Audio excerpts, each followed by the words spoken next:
ব্রাজিলের একাদশে অনেক বড় পরিবর্তন করেছে Carlo Ancelotti.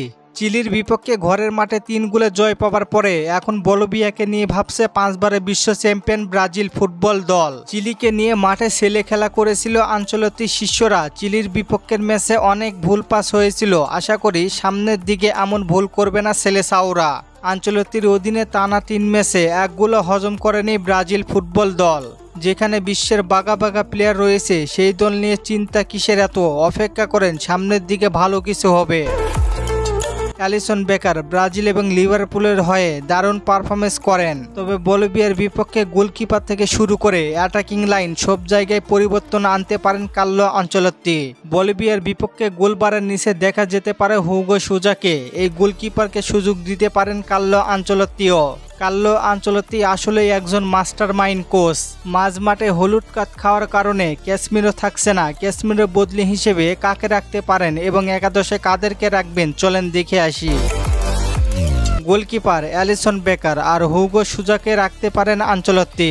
Defence Fabricio Bruno, তার সাথে আলেক্সান্দ্রো রিবেইরো। রাইট ব্যাক উইসলি, তবে উইসলি ইনজুরিতে পড়ার কারণে সেই জায়গায় ভিতিনহোকে রাখতে পারেন। Left back Caio Henrique. Midfield Carlo Ancelotti বড় পরিবর্তন এনেছে মিডফিল্ডে। ডিফেন্সিভ মিডে রয়েছে ব্রুনো গুইমারেস, তার সাথে আন্দ্রে সান্তোস। অ্যাটাকিং মিডফিল্ডার হিসেবে রয়েছে লুকাস পাকুয়েতা। রাইট উইঙ্গে লুইস হেনরিক, লেফট উইঙ্গে সামুল লিনো। নাম্বার 9 পজিশনে কার্লো আনচেলত্তি রেখেছেন রিচার্লিসনকে। পুরোপুরি অন্য এক একাদশ নিয়ে মাঠে নামতে যাচ্ছে কার্লো আনচেলত্তির দল ব্রাজিল। নতুন টিম নিয়ে মাঠে কি পারফরমেন্স করে ব্রাজিলিয়ানরা, সেটাই এখন দেখার বিষয়। কি মনে হয় আপনার, এমন একাদশ নিয়ে জিততে পারবে কি সেলেসাওরা? জানিয়ে দিন কমেন্ট করে। আর চলেন আপনাদের কমেন্টগুলো দেখে আসি। এক ভাই প্রশ্ন করেছেন পরবর্তী ম্যাচ কয়টার সময়? ভাই 10 তারিখে সকাল 5টা 30 মিনিটে। রাহুল ভাই প্রশ্ন করেছেন রাফিনা সামনের ম্যাচে খেলবে না, এটা কি সত্যি? না ভাই, এটা সত্যি না। তানবীর ভাই প্রশ্ন করেছেন নেইমার কি স্কোয়াডে ডাক পাবে? জি ভাই, ডাক পাবে।